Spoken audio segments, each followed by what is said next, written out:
Les fonctions, donc en réalité ici, il faut imaginer les fonctions comme une succession de transformations. Imaginons ici, j'ai un nombre au hasard, un nombre de départ, par exemple je vais prendre 6. Ce chiffre 6 va subir ici une première transformation en passant par la case qui va le multiplier par 2. Donc 6 fois 2, ici en sortie, je vais avoir 12, il continue son chemin.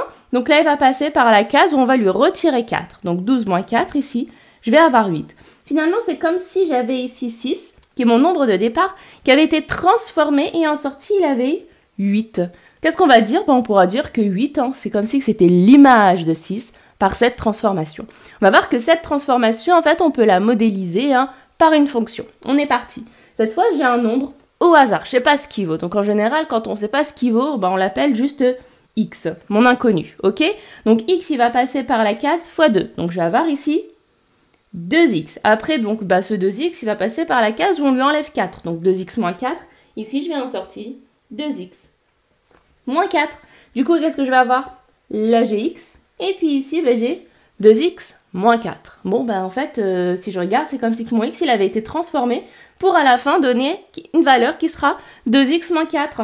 Bon, du coup, on va pouvoir dire que je vais avoir x qui va être transformé donc, par une fonction, par exemple, que je peux appeler f, qui va donner 2x moins 4. Voilà comment ici on note une fonction. On a une manière un peu plus simplifiée de donner une fonction qui sera tout simplement fx égale 2x moins 4. Si on reprend notre exemple avec 6, on avait dit que quand j'avais 6, quand il subit cette transformation, on obtient 8. Ok?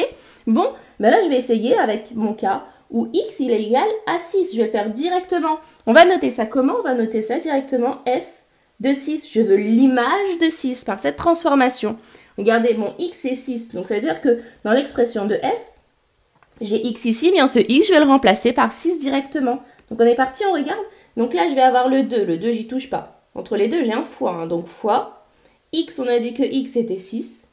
Moins 4. Donc là, si je fais le calcul, 2 fois 6, ça fait 12. 12 moins 4, ça fait 8. Donc on retrouve bien que l'image de 6 par cette fonction, c'est 8.